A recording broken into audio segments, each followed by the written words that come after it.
This just in, folks. We understand that Jim Knowles' contract has been adjusted. If Ohio State's defense is allowing less than 40 points per game and the Buckeyes can get 9 wins, there will be a bonus at the end of the line for Jim. I guess I'm getting that confused with other Big Ten teams. Yes, the absurd elsewhere.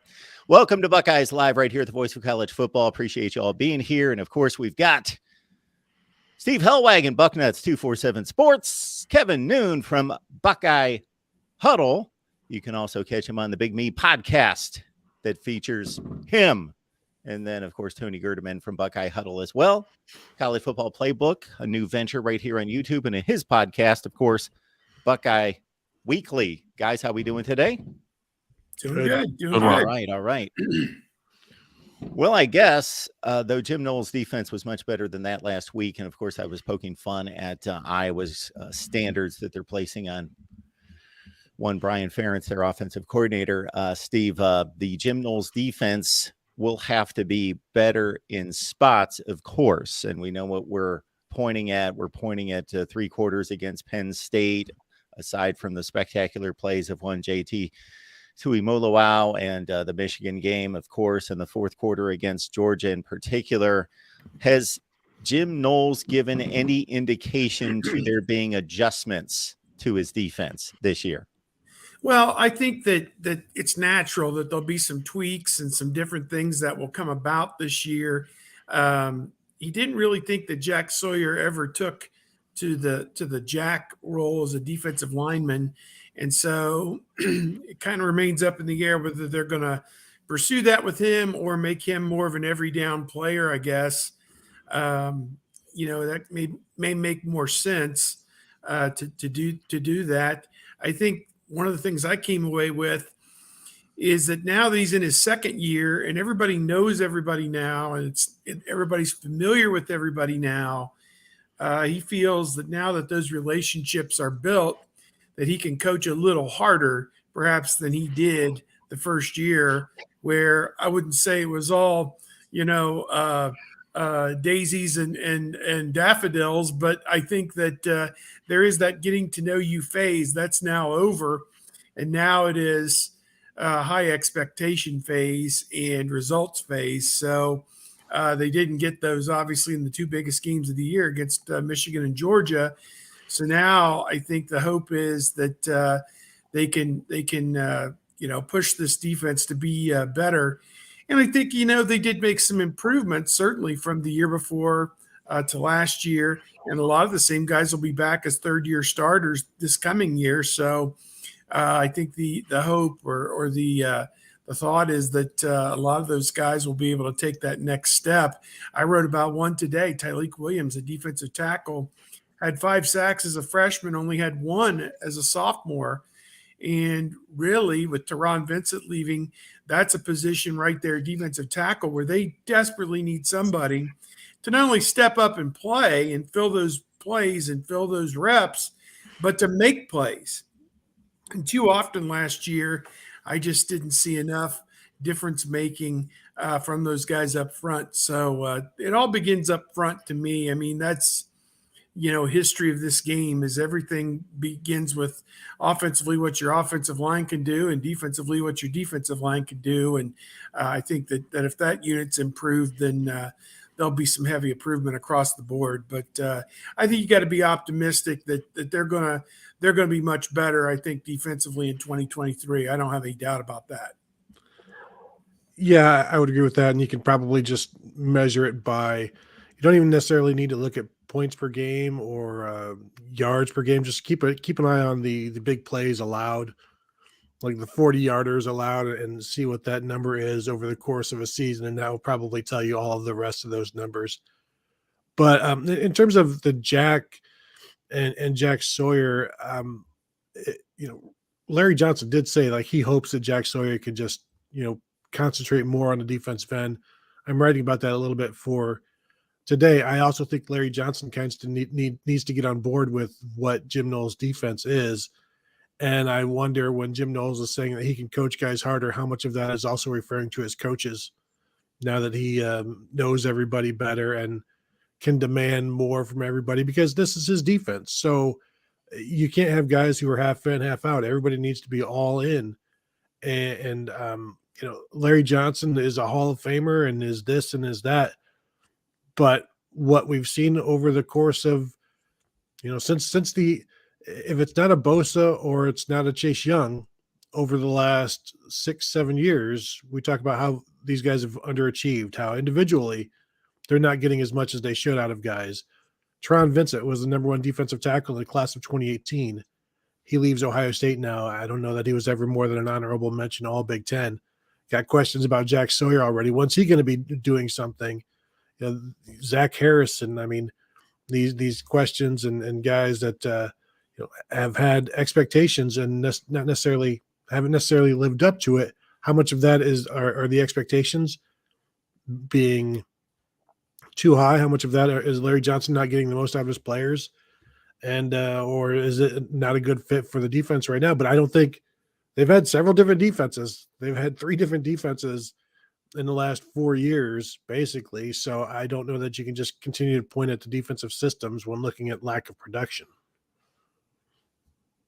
Let me unmute myself. Yeah, I think you guys really kind of hit the points that I was looking to talk about there. That's the downside of going third on a topic that's pretty narrowly focused there.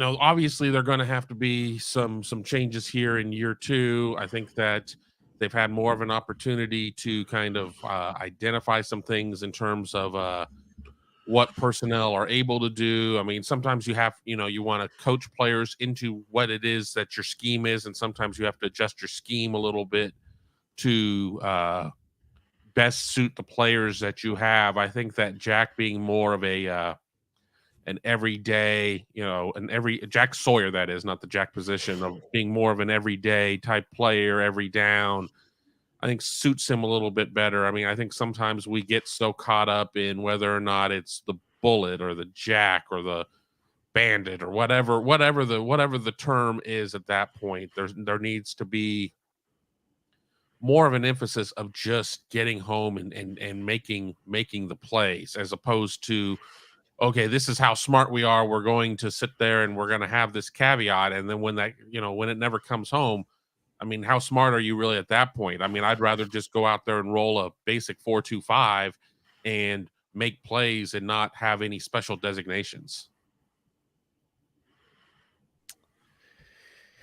Yeah, in terms of Larry Johnson's performance, he is held in high esteem and has been for a long time, and probably for good measure. But if you look at and some of that obviously has to do with the recruiting side of things. And so his responsibility is to bring the players in before he coaches them up. So I don't know how much is considered him excelling as a recruiter versus excelling as a coach and technician developing these players. But if you measured, to Tony's point, the output and production of these players versus their recruiting rankings, the large part over the last 5 years, it's been underwhelming, underachieving, I would say. Well, and now you've got Tyleik Williams, as Steve was talking about, heading into year 3. After seeing him early on as a freshman, you would think in year 3 he's going to be an All-American. And at this point, you don't even know if he's going to be a starter. Mike Hall has an unbelievable first half of the season last year, then gets injured. Do we expect him to pick up where he left off, or is he going to be in some sort of a limbo like Tyleik Williams? And they can point to Tyleik Williams needs to get get in better shape and have more wind and that sort of thing. But also you have the program to make that happen. So why is it not happening? Yeah, the defensive line rotation is malpractice. I mean, in my opinion, I hate coming outright and just throwing that out there, but it's something that's been there. And I just think that we have seen so many questionable decisions, third and everything. And you look at who's out there, and it's not necessarily the players that you expect to be out there. Is it a matter of players are not coming along in terms of their strength and conditioning? Is it a matter of they're just not being put on the field? I mean, there's a lot of things that have to be identified in terms of why Ohio State's defensive line maybe has not realized what it had in the past. And in a lot of ways, it's unfair to say, this line has to be what it was when it had a Chase Young or a Nick Bosa or a Joey Bosa. Ohio State certainly was very spoiled in terms of having 3 generational players in the short end of a decade. I mean, that's not normal. But what Ohio State's not been able to do here as of late, in terms of getting results out of its line, I have not been able to put it together. Well, you remember, this is basically what 2 years now. 2020, 21, and 22, the only 3 years in Larry Johnson's stint at Ohio State where he hasn't had a Bosa or a Young, and that's where things have sort of slowed down for him. So I don't think it's a coincidence, but I also do think you need to be getting more out of your guys.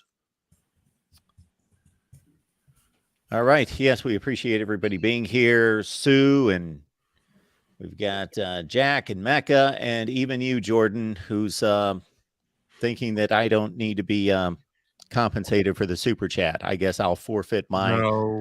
Jordan has decided that 2022 is the year to 2023, whatever year it is. I'm just going to kick Jordan's ass. I mean, to quarrel with me.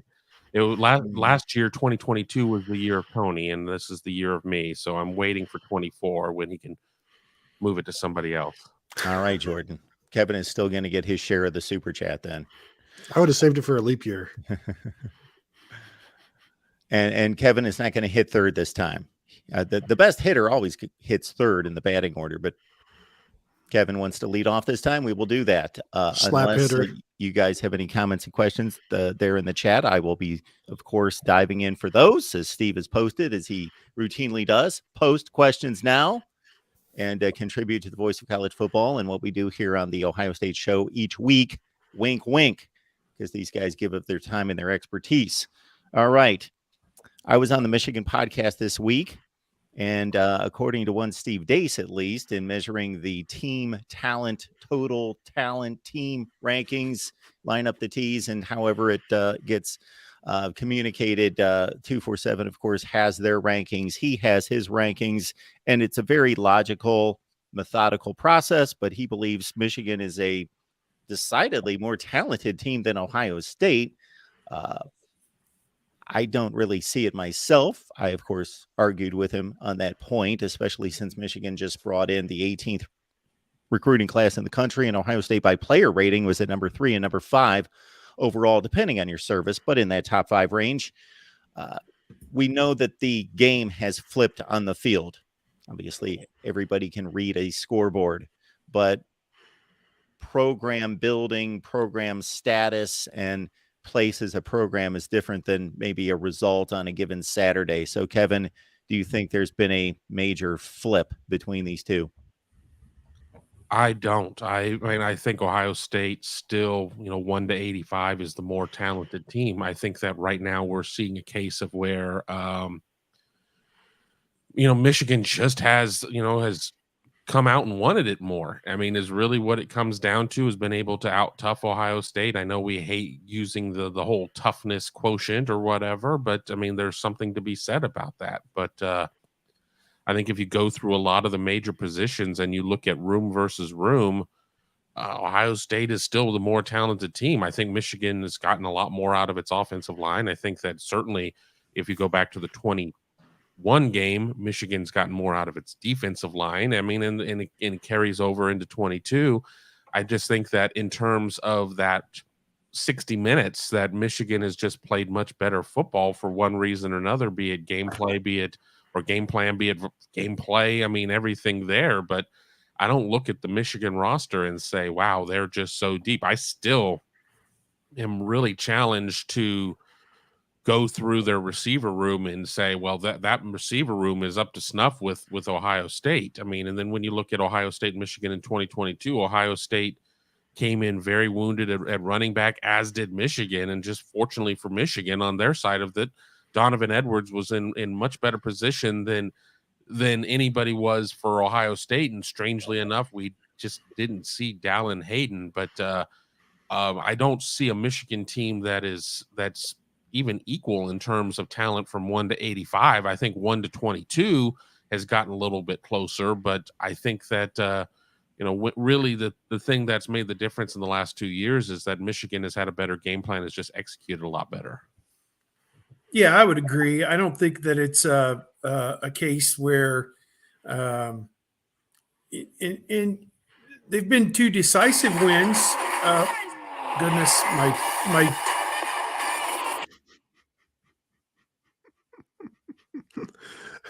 I thought that was your basement, Mark. I'll go, and then Steve can go after. Yeah. good Lord. You good, Steve? Yeah, a stupid ESPN window just fired off a video, and you hate that. I'm going to get rid of all those right now. There's can't people at stand ESPN. Yeah, I don't see it as being such a big disparity talent-wise, or that Michigan's usurped Ohio State in terms of talent. I mean, you think about all the blue chip prospects Ohio State has signed, and how many of them are lined up to start this coming season. I mean, McCord, if he's the starter, was a national top 100 player. Travion Henderson, one of the best running backs. Obviously, Harrison and Igbuka, highly rated. Just on down the line. I mean, Donovan Jackson, there weren't many offensive linemen in the country ranked ahead of him. And then, on the other side, Tui Maloau and Sawyer were both national top 10 players. I mean, and Sonny Styles, if he starts at safety, try that 10 times faster. Sonny Styles, if he starts at safety, he was a national top 25 guy. I mean, I don't know. You go up and down the line. People on one of my chats yesterday, one of the questions was, who are some of the great unheralded Buckeyes that have come through over the years? And it was names like James Laurinaitis, who was a 3-star, I suppose. I said Craig Krenzel, who was the 3rd-string quarterback who ended up being them to a national championship. Cardale Jones, kind of in the same vein. And, Donnie Nicky way back. And, a lot of guys over the years. Malcolm Jenkins wasn't really that highly touted, but ended up being a mainstay for 4 years. So I'd say your 2 linebackers would probably fit that tab. Tommy Eichenberg, just kind of a plugger who's become a all Big Ten guy, and Steele Chambers, a converted running back, a self-made guy who's worked his way into being a very good linebacker. So I like the trajectory of this team for 2023. I really do. I mean, you have to be a little bit gun shy after they've lost 2 games each of the last 2 years and the way that they've lost. But I see so much talent across the board that I wouldn't say it's foolproof, but you lose to Wisconsin. That's really not that big a deal because it's not in your division. Provided you win the rest of your games, you're going to the Big Ten championship. You lose to Notre Dame, it's really not that big a deal. It's a non-conference game, doesn't impact you. But the one that really does stand out that is an absolute must win is Michigan. And they have to win that game this year. Otherwise, they probably wouldn't go to Indianapolis again. Michigan would have to have 2 losses for Ohio State to still get there. So, we're sitting here on February the 8th thinking about 2023 football season. But just on paper, I think you got to like Ohio State where they're at. I mean, if the quarterback and the offensive line come through, look out. They're going to be dynamite. I don't have any doubt about that. Well, Steve, you can see behind me, I'm at the Horseshoe already, ready for spring ball. It's 4 weeks from yesterday is when the sun is out. I'll say this. I got sunshine here in Pataskala, so it does match up.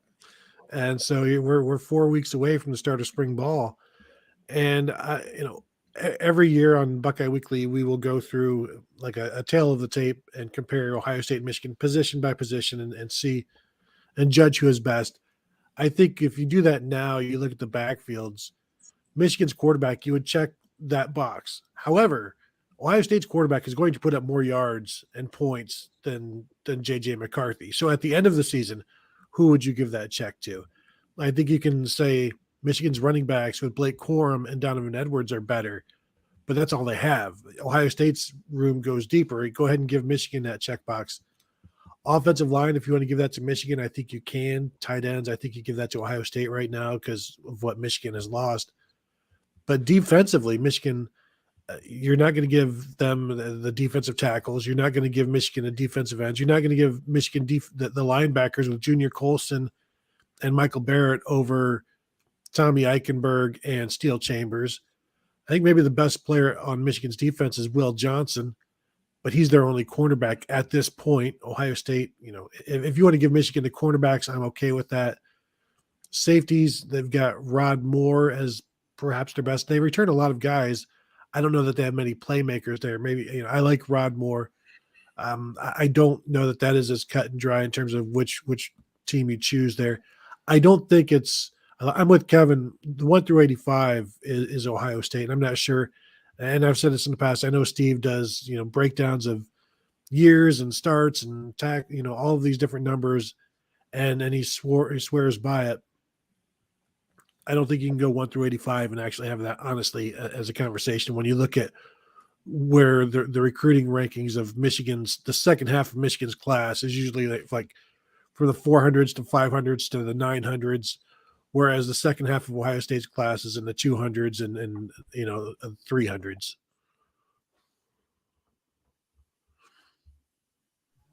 A lot of things to click at the same time. Eric Carter takes us in a direction that, for as much Ohio State football as we talk about on this particular show and throughout this channel, we don't go the special teams route too often unless maybe somebody misses a big kick. I don't know when that's ever happened, but Parker Fleming,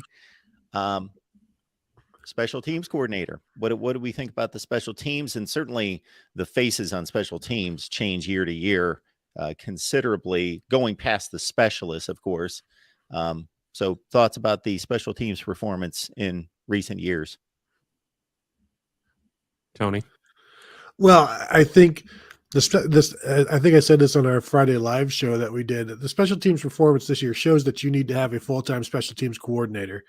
Unfortunately, it was the performance of the full-time special teams coordinator that shows you that you need somebody that can actually do this in a more coordinated effort. And there were so many mistakes and so many issues with the special teams that you could have a full-time person do that, and maybe it would be better. But having Parker Fleming doing it, it was not good. I don't know what his job performance review is going to look like. It can't be satisfactory because there are too many simple mistakes and mistakes that a head coach shouldn't have to catch or somebody else shouldn't have to catch. These are mistakes that, it just in terms of making sure that everybody is aware that, hey, this is a fake punt. Hello, everybody, be aware, including the snapper. This is a fake punt. Let's all, fake punt on 3, ready break, that sort of thing. And that communication isn't there. And that's not acceptable. And I'm not one of these people who thinks you can't have a full-time special teams coordinator. It's not as, a few years ago, it wasn't as rare as Ohio State fans wanted it to make it out to be. I haven't checked lately to see if it's gotten rarer, but I'm okay with having a full-time special teams guy as long as the special teams are an asset and are really, really good. For a lot of the time this year, Ohio State special teams are always pretty good. But even the start of the season, when you had Taraja Mitchell getting a penalty, trying to jump over the snapper, jumping over the line, that is a rule in place that you can't do. And yet one of your senior leaders is doing it. So where is the special teams coordination from game 1 to the very final game where you have too many guys on the field for a fake punt that never happens? The game before that, fake punt that never happens. So I think if you're going to have a full-time guy, be better at it. Also, it really, really helps if that guy can recruit, because if you have Parker Fleming as one of your 10 assistants, that means James Laurinaitis has to recruit from home. And you can do that, but you can't do it as well as you can on the road. Yeah, let me try and be delicate here, because I'm not one to sit there and try and put somebody specifically on blast, but I've never been in favor of a special teams coordinator. And after last year, I'm even less in favor of it. Special teams are important, obviously. I mean, there are a lot of things that have to happen there, but so is timeout management. So is the get back coach and a lot of other things there. I mean, I think that you could probably have somebody who does a little bit of all of that type of stuff. We don't see kick returns anymore. So take something right off the table. Kick return, not really part of Ohio State's game all that much, unless teams sit there and say, well, we're going to kick it to the 5 and really kind of force you to make a decision at that point.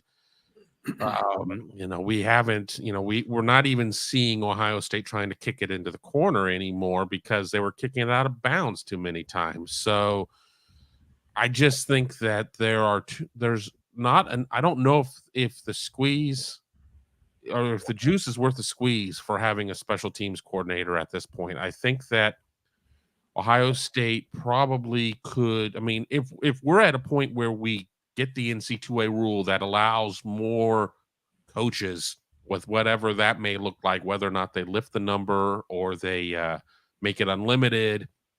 And Alabama had 74 coaches, and Ohio State has 40, and Purdue still has 10.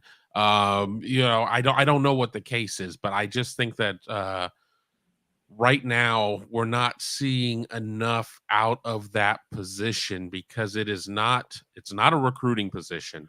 I mean, yes, Ohio State is fine. Ohio State's gone out in the portal and gotten a long snapper. Ohio State has plenty of people who are capable of foot meeting leather, but it's Ohio State needs to be out there being able to do more on the recruiting trail, and we certainly have seen some bad gaffes from special teams at some of the most critical moments this year. And as Tony reminded me, the Taraja Mitchell trying to leap over the wall thing was just, I mean, that and leaping on trying to block an extra point. If you do that, that player probably should be running from now until the end of time because that is just inexcusable.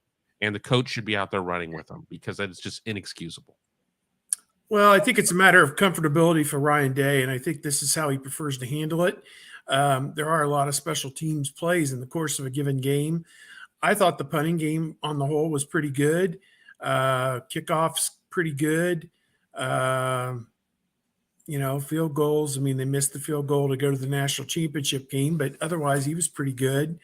There were a couple mistakes in there, but I don't know where you pin the blame. Ultimately, it comes back to the special teams coordinator, I guess. But I didn't feel that their special teams were all that bad. I'd say Chip Trianum trying to return kicks as opposed to Xavier Johnson trying to return kicks was a mistake. Xavier Johnson should have been doing it from day one because, he had that big one against Maryland. I don't have a big qualm with it. I guess get through this season and see what it looks like. I don't think Brian Day wanted to admit failure after 1 year and pull the plug on Parker Fleming. I think he wanted to give him 2 years to see, how this is going to work out. I'd say it was probably a C+, B-, as you guys, or a B maybe for the first year, and got to be better in 2023 because you can win important games and lose important games on the basis of special teams. And, that's definitely the case. So I want to see how they respond and how they do this coming year. Hell, give them 10 years. I mean, why not? I mean, I get what you're saying, and I don't disagree on the surface, but you have such a finite amount of coaches that can get out there and do things. And again, I'm not trying to run people. That's not what I'm about. But you sit there, go to the last 2 games, the 2 losses. Ohio State, has a fake punt that is absolutely going to work against Michigan, and it is not executed properly. Now, you could sit there and say, well, was Parker Fleming, was he the one who drew it all up and had all that? But, if you're if your rank and file are not, prepared and not getting things done. And yes, obviously the injury to Bradley Robinson didn't help the situation either. I mean, there were a lot of things there. And then you look at what happened against Georgia, and I don't know. I just really feel like you're sacrificing potential results for the sake of comfortability. And that's just a load of hooey to me. Yeah, I would go with that. I think it's a push-pull, though, because, I think back to the old days when they didn't have the special teams coordinator. So now Kerry Combs is running punt coverage, and Tony Alford is running kick return, and the wide receivers coach is running punt return. And does it take time away from them coaching the players at their position, game planning, et cetera, for offense and defensive responsibilities to devote to special teams? And I'm sure they're still involved as secondary coaches, not secondaries and defensive backs, but secondarily to Parker Fleming in each of those disciplines. But because you've got to have your best people on it. But I guess it's just two different ways to look at it. I think it's Can just you have a special teams analyst instead of a coach? Can you have it as an analyst? I mean, I know that there's certain limits of what you can do as an analyst in terms of quote unquote on-field game time coaching, but a lot of that, I mean, the things that you mentioned there, that's Monday through Thursday. That's Monday through Thursday type of things. And then, it's just getting things called off of a play sheet on Saturday. So, again, I don't know. All of this is above my pay grade. I just know in the umpteen million years I've been watching football, I just think that it's putting gas in a car that's already up on blocks. I don't think that there's a reason to have a special teams coordinator. I think it's a waste. Well, and now having Brian Hartline as the offensive coordinator, how much is that taking away from him being the receivers coach? I mean, that's a bigger responsibility than having the running backs coach handle kickoffs and the defensive backs coach handling punts. I will say, Parker, he's been the full-time coordinator for 2 years now. Before that, he was quality control for 3 years on special teams. So he's had his hand in this for a long time, and he's had some good things. I think the pop-up onside kick against Maryland, that was Parker Fleming, that Chris Olave runs under. And he's had other things, he finds these tendencies, and he does well at that.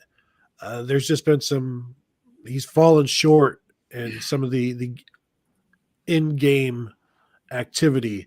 The pregame stuff, I think he does really well. It's that in-game. And I do wonder if Ryan Day is taking a step back from play calling. I think he'll have more of his hands in special teams, as Urban Meyer used to. And at some point, if Ryan Day is no longer calling plays and is more involved in special teams, does that then lead to Parker Fleming getting busted back down to quality control so that they can promote James Laurinaitis? And you can still have Parker doing everything. I don't know that he has the same ability to control things during the game. And at this point, I don't know if that's a bad thing.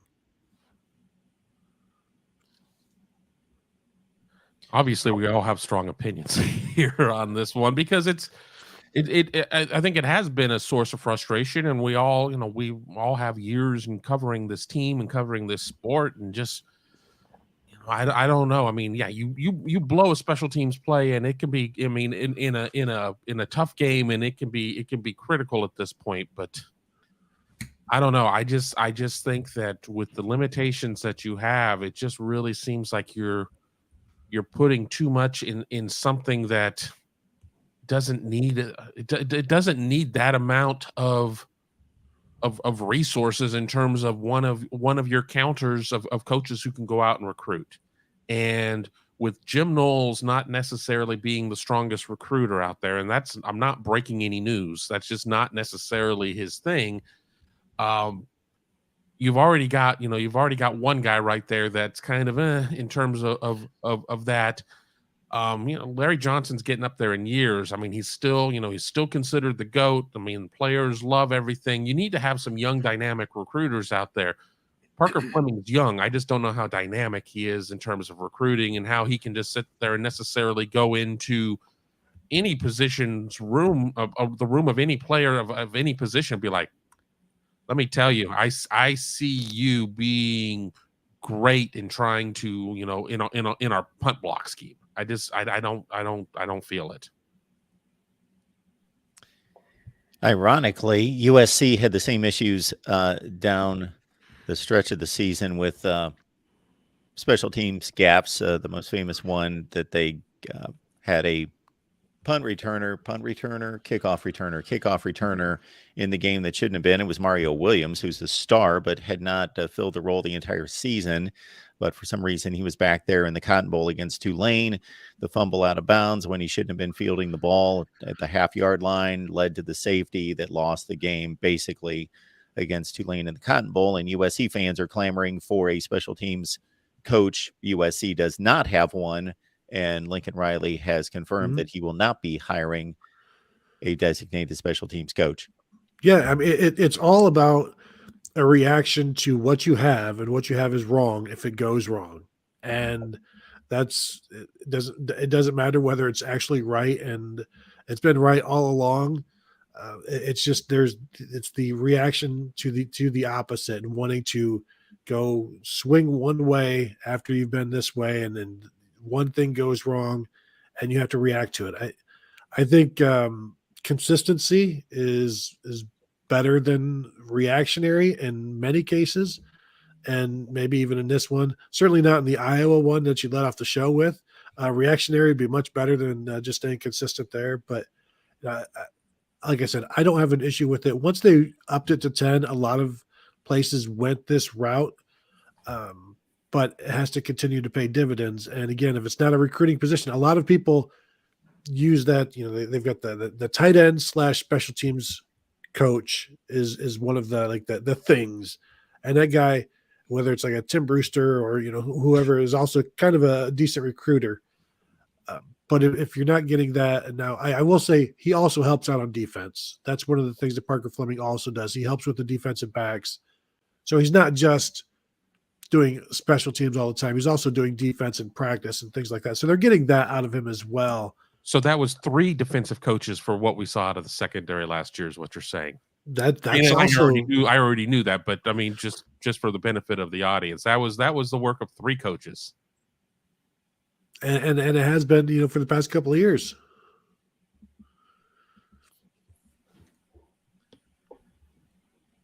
And you know what? It turns out Parker Fleming is the common denominator there between the 2021 and 22 defenses. Maybe there's an issue there. Maybe he should just be full-time special teams. No more defense. Tony's last point reminds me of a place I used to work at where we would have 110 operators that would execute perfectly 100% of the time or very close to it. And then one of them would screw up. And instead of going over the procedures and so forth with that one individual, we would change all the procedures to safeguard the one screw up made by one individual every 5 years. Yeah. All right. Sue, I believe we tackled Tyleek Williams for you. We've got Wayne Taylor chiming in with good morning to all. Do you guys feel that there should be some type of wide receiver rotation this year? We just can't continue to wear out our 3 starters. Yeah, I asked Brian Hartline about that early in the season when his guys were racking up heavy play counts. And he's like, well, we just want our best guys on the field. And, man, that's a lot to ask. I think you gain an advantage because the defensive backs typically don't rotate a whole lot. If you're rotating fresh players in there against tired defensive backs, I think it can pay a dividend every now and then. But is there a drop-off between Marvin Harrison and then Jaden Ballard, who hardly got to play at all? I mean, yeah, I suppose there is. So, and those freshmen didn't play at all. So, I think that again, Hartline is erring toward, I want my best guys on the field as long as the game is in doubt. And, I think you can look at it that maybe they'll be fresh to make plays in the fourth quarter if they haven't already had to play 70 plays. So, I understand that. I subscribe to that. You need to develop enough depth so that you can do that. So that's the task for Brian Hartline, is to bring along guys 4, 5, and 6 this spring so that there's not a problem in Emeka Buka or Fleming or Harrison coming off the field for a series or whatever it might be. Kevin. Oh, sorry. I was reading something on Twitter. I mean, I agree that there is a benefit of being able to roll guys out and you sit there and you set yourself up for the future in terms of, okay, you're not at a year where you have, your leading returning receiver has 14 receptions, but your leading receivers are your leading receivers for a reason. And, that's, again, we talk about Monday through Thursday. That's Monday through Thursday. And we see, your amount of snaps are determined by how you're practicing and things along those lines. So in order for that all to work, guys have got to be out there demanding that playing time by how they're practicing and everything there. And that's a good problem to have. So if we see that rotation, that's a good thing, because Ohio State's not feeling like there is this huge disparity if we take this player off the field to put this player on the field. So there's something to be said about that, but I also think it's going to be really hard to take Marvin Harrison Jr. off the field this year. He's just so special. He's got a ton to prove after last year not winning the Biletnikoff, the way he exited the Peach Bowl, et cetera, et cetera, et cetera. It's going to be interesting to see how that rolls, because in a perfect world, I would like to see a little bit of a rotation, but not to the point of where we're talking about it the way that we talk about the defensive line.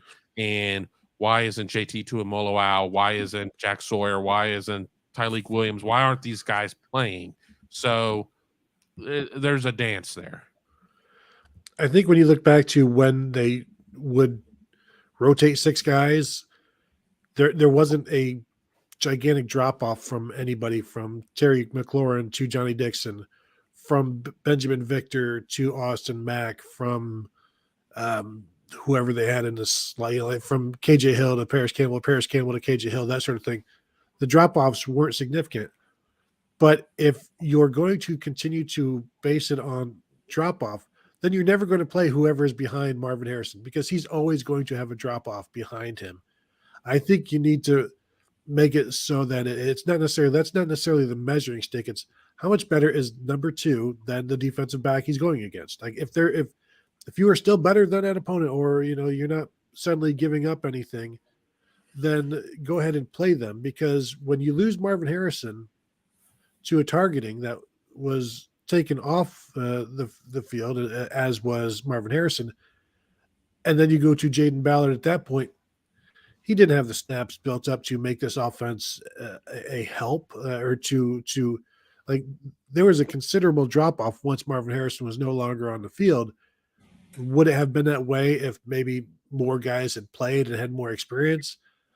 Perhaps, but also the freshman class really gave them nothing. And I'm not saying they're not going to give them nothing this year. I think you'll see more of those guys this spring begin to take shape. But I do think they need to play more guys, a long way to answer that, so that there are guys ready if something happens late. Also, you're going to be losing Emeka and Julian Fleming and Marvin Harrison after this year anyway. So you better have some experience, some guys getting experience this year behind them, so that they are ready to hit the ground running in 2024. We appreciate everybody being here on Buckeyes Live, typically every Wednesday, 11 a.m. Eastern Time, with Kevin Noon from Buckeye Huddle. Catch him on his podcast, the Big Me Podcast. We got Tony Gerdeman, of course, from Buckeye Huddle as well. Buckeye Weekly is the podcast that drops 3 times a week, 4 times a week, 2 times a week. It's all over the place. So it's not weekly, it's not daily. It's somewhere between weekly and daily. And then, of course, it's the College Football Playbook. Got to check that out. We will drop the link here. It's a YouTube channel that must be something regards to X's and O's and strategies, it sounds like to me. I'll have to give it a look as well. Steve Hellwagon, Bucknuts 247 Sports. I do know his name, Steve Hellwagon from Bucknuts 247 Sports, of course. Rick is pointing out, of course, the recruiting rankings have been compromised by the transfer portal, of course. So you can't just say, here are the recruiting rankings for this year. And I was highlighting Ohio State's big advantage over Michigan. Michigan had a great transfer portal class, 247, and others. Possibly, I always go to 247 for their combined rankings of the two. have worked that all out to a certain extent. I see two different strategies in the transfer portal out of those two schools. I would say Michigan's going more, not that they haven't hit quality, but they're certainly more active in the transfer portal. It looks like Ohio State just sees a need and they're like, okay, that cornerback from Ole Miss, they're not like, oh, we need an overhaul here. We do have a pretty good football team. I want you and you and you and you and you. Are you tired of sucking playing for a Sun Belt team that's 3-8? Come and play with us. I think that they hit needs that they had to have. Jihad Carter at cornerback, Davison Ebiganason, or however that's pronounced, the corner from Ole Miss. Those guys could walk right in and start for all I know or care. And then obviously Vic Cutler is going to come in and compete on the offensive line. They got a long snapper out of there. And of course, Tristan Gebbia, the quarterback. I thought Ryan Day eloquently addressed that last week, just that Tristan wants to get into coaching when his time is done and still believes he can play a little bit. So he's going to come and agree to provide depth at Ohio State behind Devin Brown and Kyle McCord, help mentor those guys, and start getting some inroads into what his life after playing football will look like, and learn what it takes to be a program assistant and a college football coach and these kind of things. So to me, this is a real win-win situation to be able to bring a kid in who accepts a role. And that's just a tremendous bonus for them out of the portal to get a guy who's played some football. As Ryan Day said, at Oregon State, he actually played against Oregon in what do they call that? The Civil War? Is that what that one's called?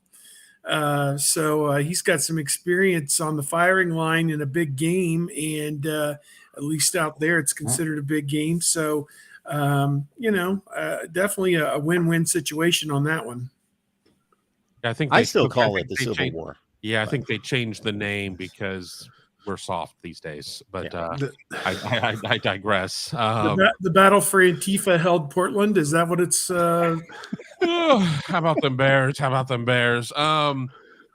I think there are merits to both schools' approaches in terms of the transfer portal. I think that here in the last couple of years, Michigan's done a good job.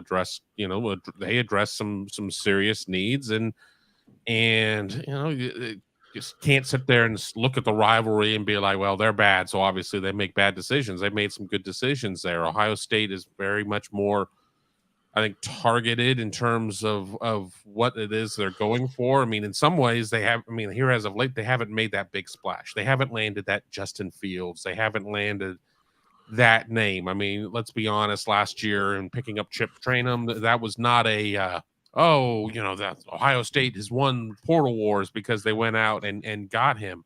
I think that there's also a strategy too of Michigan really filled its needs like immediately. Michigan was very active in the portal from the word go. We're still going to see another wave of portal entries coming out of the spring. Now, of course, the question's going to be, if you're entering the portal in the spring, obviously you couldn't crack your lineup. You're not going to see as many guys that are coming from lower schools looking to move up. But, I think history will be the one that shows who really had the better strategy.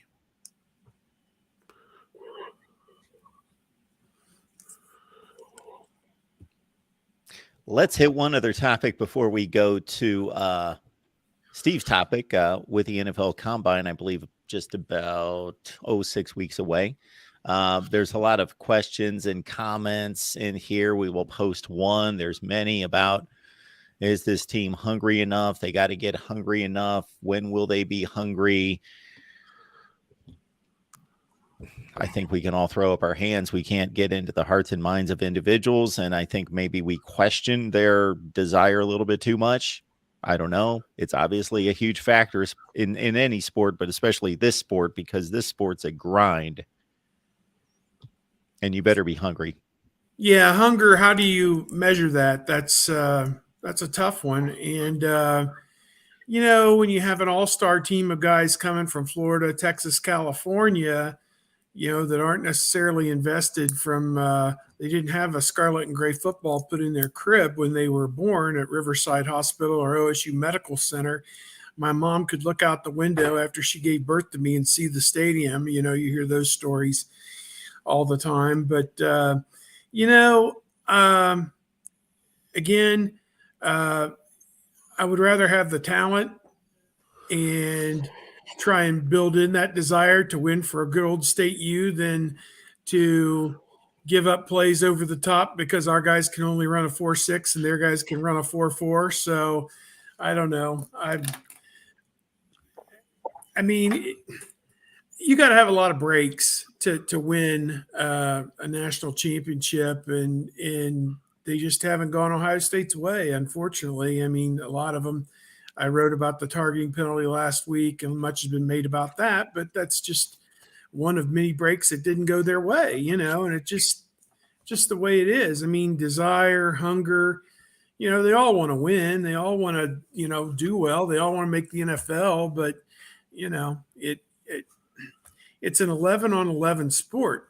And ultimately, throughout the course of a 3.5-hour game, it's probably 20 guys on offense rotating in and 20 guys on defense rotating in that have to play well. And that's a lot of people to get going in the right direction, So one guy is out of line, and I don't mean step out of line, just doesn't carry their weight.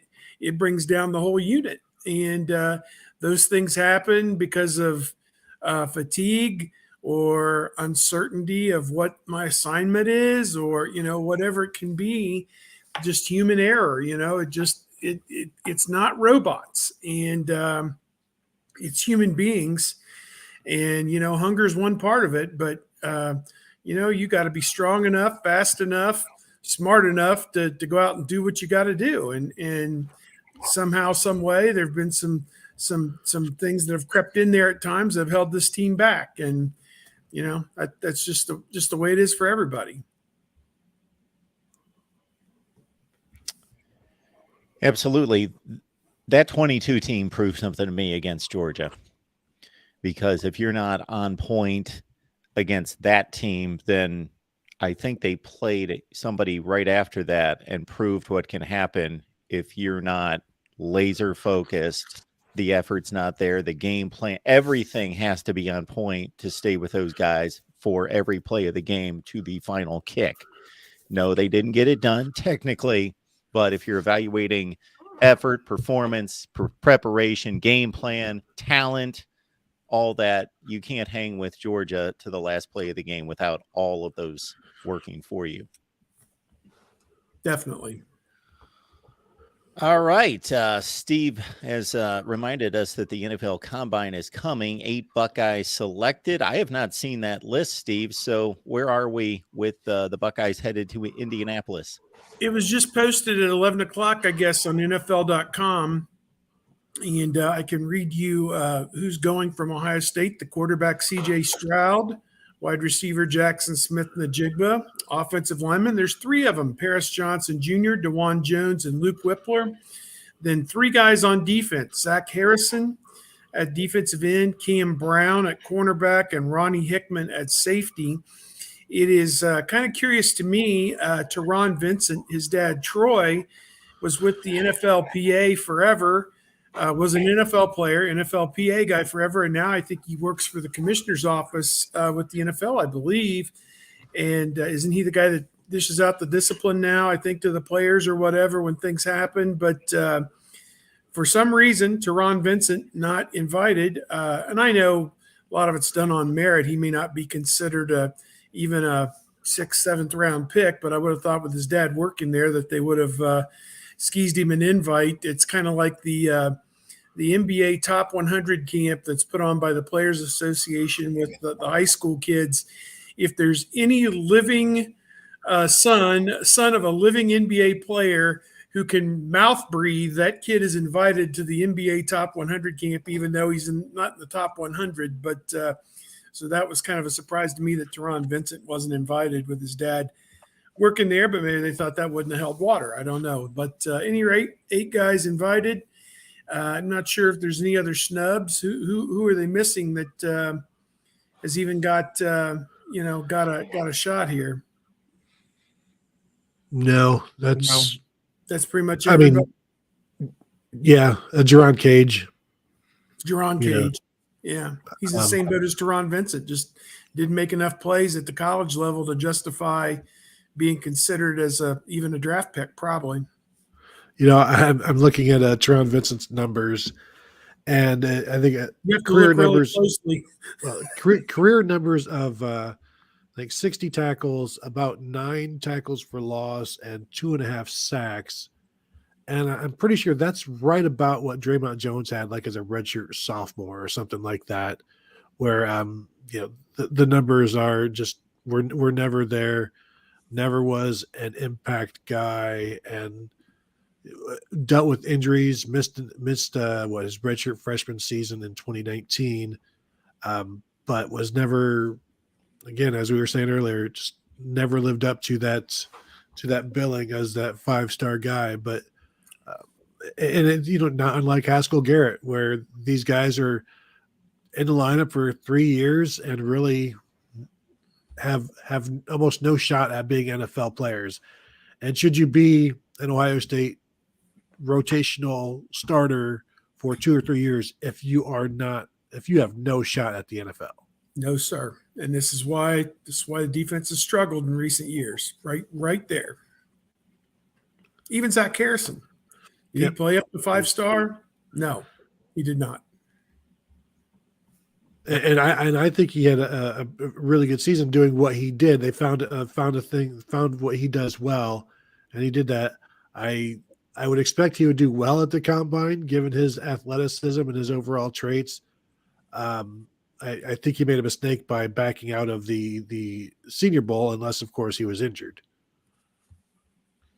Yeah, all these all-star games are going to have to kind of reevaluate how they do things, because that's becoming more and more of the trend. And I'm not putting it on anybody saying they specifically just bailed after they, did this, but these all-star games are starting to suffer because you go out and do a little bit and it's like, all right, we're done. Let's shut it down. So, I mean, what are you going to do there? I'd hate to see the all-star games go the way of really, really mixing metaphors here, like the Big 33 game or something like that, because players are enrolling early to schools, and the Big 33 game or in the Ohio North-South game are just become irrelevant.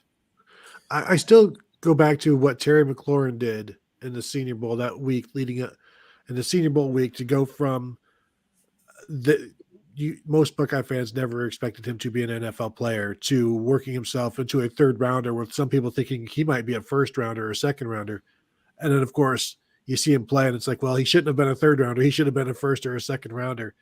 And it really took off there for him at the Senior Bowl. The Senior Bowl had 300,000 viewers wherever it was held, on ESPN or NFL Network. Maybe nobody tuned in to watch it. So, I don't know. Well, I mean, it's like, not for viewers; it's for the NFL. I mean, right? Yeah. I mean, it's great that NFL they put it scouts. on TV for some of us sickos. I didn't end up watching it this year. I was out of the house, but I had every intention of watching it if I was home. And one year I'm going to get around to covering the Senior Bowl, because I think it would be a lot of fun, because I enjoy covering the combine. Steve and I have covered the NFL combine for years and years. We've been. I think about going all the way back to James Laurinaitis. That may have been one of my first years going. Like, what would that have been? Like 9 or 10. We've been through several buildings, several setups, 09. a lot of things to cover that combine every year. Yeah, going on 15 years we've been covering it, or at least I have been. You may have done a year or two before me. Yeah, but I didn't go last year. But so I mean, one or the other of us have been there for I think close to 20 years. If we're they didn't have it in the COVID year, so yeah. I used to think it was appointment television to watch all those all-star games. I watched the Blue Gray game and the Senior Bowl and the Hula Bowl and whatever else they had in the Senior Bowl went right by me. I did the East-West Shrine game. The Senior Bowl was played the other day, and I had to see stuff on Twitter about it and thought, oh, I didn't even know they were playing. All right, everyone. Appreciate you being here. We want to highlight everyone's work that contributes here each and every week. These guys don't have to be here. So just understand and appreciate what we've got going with That's Kevin not what I was Noon. told. Yeah, I shouldn't have let that out of the bag. I was going to say, Yeah. bye. Uh-oh, I'm in trouble next week. I'm going to have to come up with another line, I guess. Kevin, what do you got working? Yeah, tomorrow I will be doing another episode of the Big Meat Kickoff, speaking with an NFL draft guru about aforementioned Senior Bowl and events like that. We'll talk about Buckeyes that are in the NFL Scout and Combine field and several other questions. May talk a little bit about Browns and Bengals needs. We'll see where the interview takes us. Haven't recorded it yet. That'll be tomorrow, but you can find that there. And of course, you can find me on Twitter at Kevin_Noon and all of my videos at youtube.com/Buckeye Huddle. Tony. Real quick, this goes into something that T. Shaw mentioned earlier. Why can't CJ Hicks play Jack? And that's something I kind of asked Jim Knowles. I said, do you see the Jack coming from the linebackers?